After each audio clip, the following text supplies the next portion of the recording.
baiboly? Ahoana ho ny baiboly? Fampianarana ara-baiboly mitohitohy arahanao eto amin'ny Open Radio, iarahanao amin'ny namana Richard Andrianjatovo. Ahoana ho ny baiboly? Ahoana ho ny baiboly?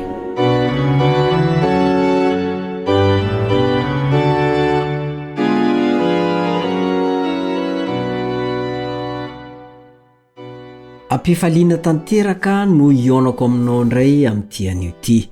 Finaritra ry namako mpiara-mianatra ny soratra masina, manonona ny fiadanan'i Jesosy Kristy ho aminao sy ny ankonanao ny namanao Richard Andrianjatovo.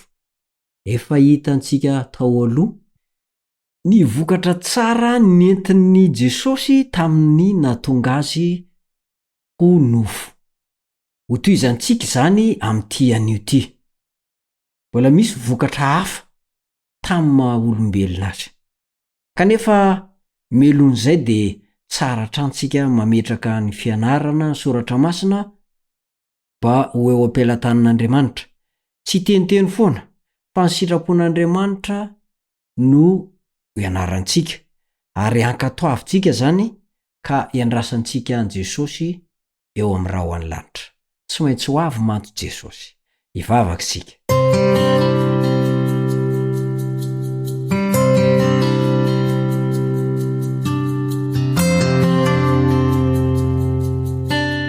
Ry raina izay any an-danitro, misaotra anao fa mbola tia anay ianao.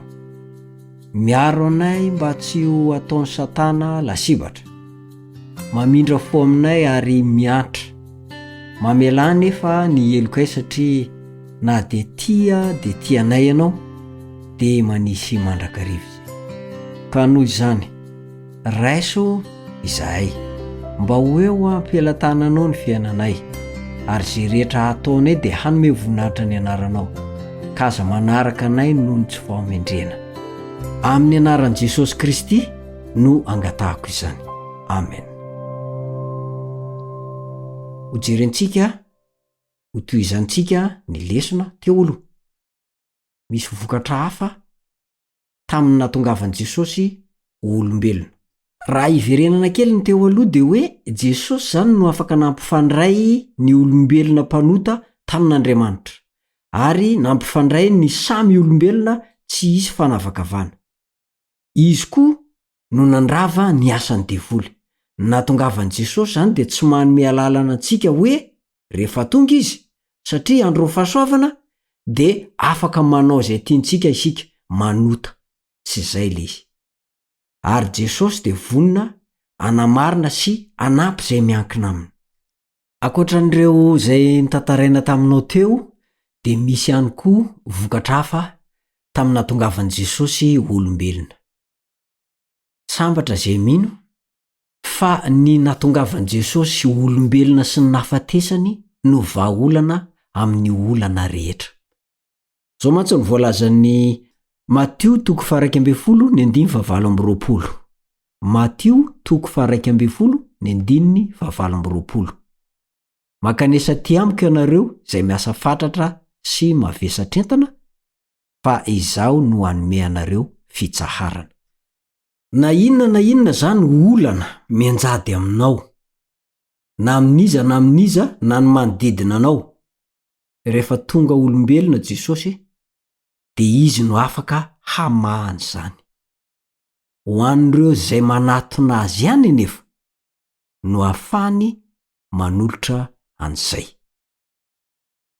Tadidio tsara fa io olana misy amintsika io dia tsy hoe teto no nanomboka, fa efa hatrany an-danitra no ny atomboka izay olana izay. Ka hatramin'ny olana izay nendoa tany an-danitra io dia voavan'ny fahatongavan'i Jesosy olombelona. Ndao anetsika ijery ny Apokalipsy 5:1-5. Apokalipsy 5:1-5 amin'ny anaran'i Jesosy. Ary hitako fa indro nisy anjely mahery niantso tamin'ny feo mafy hoe iza no miendrika hanokatra ny boky sy hamaha ny tombo-katsiny. Ary tsy nisy tany an-danitra na tetỳ an-tany na tany ambanin'ny tany na sokatra amin'ny boky na nahajery azy. Ary nitomany mafy aho satria tsy nisy hita miendrika hanokatra amin'ny boky na hijery azy. Ary ny anankiray tamin'ilo olona nanao tamiko hoe aza mitomany. Indro ny liona avy amin'ny fireneny Joda dia nisolofon'i Davida no efa naharesy ka hanokatra amin'ny boky sy hamaha ny tombo-kaseny 7. Ary hitako fa indro teo afovoan'ny seza fiandrianana sy ny zava-mananaina 4 teo afovoan'ilo olona dia nisy zanak'ondry nitsangana tahaka ny efa voavono na natandroka 7 sy maso 7 dia ny fanahy fiton'Andriamanitra nirana hakany amin'ny tany rehetra. Ary tonga izy ka nandray boky teo an-tanana ankavanan'ilay mipetraka teo ambonin'ny seza fiandrianana.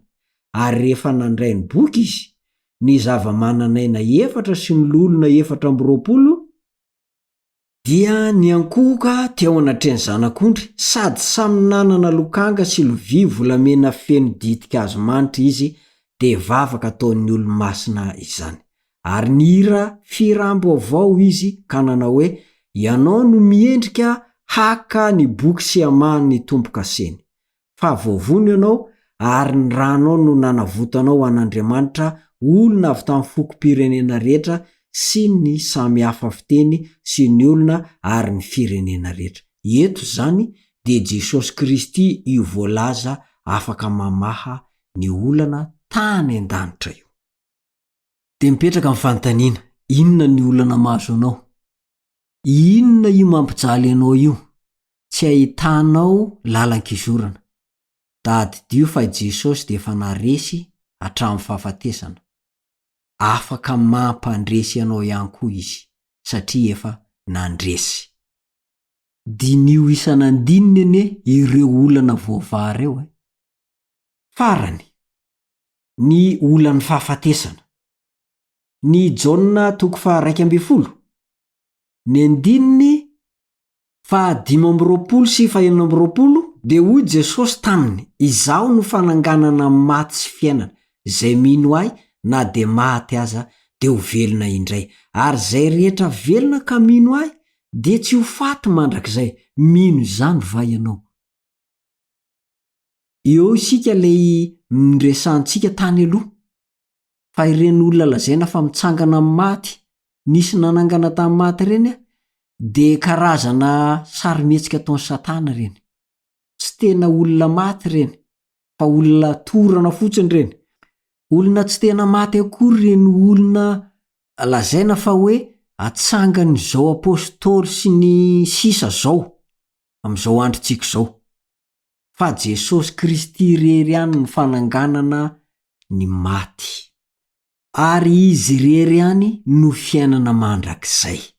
Ny Jaona 3:5 moa dia efa hainao tsara eo andininy io hoe toy izao ny tiavan'Andriamanitra izao tontolo izao, nomeny ny zanany lahy tokana mba tsy ho very izay rehetra mino azy fa hanana fiainana mandrakizay. Ny fahatongavan'i Jesosy zany dia mamaha ny olana fahotana. Tsy ho hisy tsony io fahafatesana izay mampisaraka antsika amin'ny malalantsika io. Fa rehefa mino an' Jesosy ianao dia anisany ho velona mandrakizay. Mino izany va ianao? Koa ny fahatongavan'i Jesosy olombelona tonga nofo dia tena tombontsoa lehibe ho aso ho anao. Araraoty fa hanamarina izay mino azy izy. Hamonjy olona maro tsy ho faty izy. Ary tsy vitan'izay fa nanome lesona lehibe momba ny fanetrentena izy tamin'ny nahatongavany olombelona. Fa na dia nanana ny endrik'Andriamanitra aza Jesosy dia tsy nataony ho zavatra ho fikiry mafy ny fitoviana amin'Andriamanitra. Fa nofohanan'i Jesosy Kristy ny tenany tamin'ny nakany ny endriky ny mpanompo sy nahatongavany ho manam-pitoviana amin'olona. Ary rehefa hita fa nanatareo olona Jesosy Kristy dia nanetry tena ka nanaiky hatramin'ny fahafatesana dia ilay fahafatesana tamin'ny hazo fijaliana. Filipianina 2:9-7. Noho izany ry namako, Jesosy Kristy ilay Andriamanitra feno nanana ny voninahitra sy ny fiandrianany tany an-danitra io toriana aminao io. Io Jesosy izay nalainy mpanahy io kanefa tsy nanota tahaka antsika zao. Io no toriana aminao. Olombelona 100 angezany Jesosy zany e. Tsy nanota mihitsy izy. Io no toriana aminao. Nomporofony Jesosy Kristy teo amin'ny fiainany. Fa afaka tsy mandika lalàna isika, afaka tsy manota isika. Kanefa moa isika efa manana foronana ao anatintsika ao, midodododo aingana makeo am' Jesosy. Izy ihany no afaka monjy antsika, afaka anampy antsika. Ko re zay milaza fa kristianina satria mpanaradia an' Jesosy Kristy, de tokony anaraka ny ohatra nomeny eo amin'ny fiainana ny iainany. Ary tsy izy ndray no anao zay afalifaly an Satana amin'ny fandikanana na fanitsakitsana ny didin'Andriamanitra. Satria tsy hisy mihitsy zany fahazahoana fankasitran'Andriamanitra zany ao anatin'ny fandikanany lalàn'Andriamanitra. Vonina ny anampy antsika nefa io Jesosy Kristy io, raha sendra lavo isika satria efa nalaim-panahy tahaka antsika ihany koa izy fa nandresy. Teniko farany de hoe minoa anio Jesosy Kristy tompo io de ho vonjeny anao sy ny ankonanao. Asan'ny apôstôly 2:1-3. Hatreo indray ny fiarako aminao tamin'ity anio ity, mametraka ny mandrapitafa mandra-piona aminao indray ny namanao Richard Andrianjatovo. Veloma tompoko.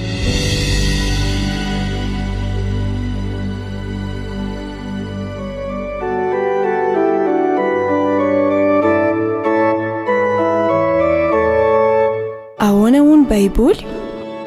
Ahoana hoy ny Baiboly? Fampianarana ara-Baiboly mitohitohy arahanao eto amin'ny Upfare Radio, iarahanao amin'ny namana Richard Andrianjatovo. Ahoana hoy ny Baiboly? Ahoana hoy ny Baiboly?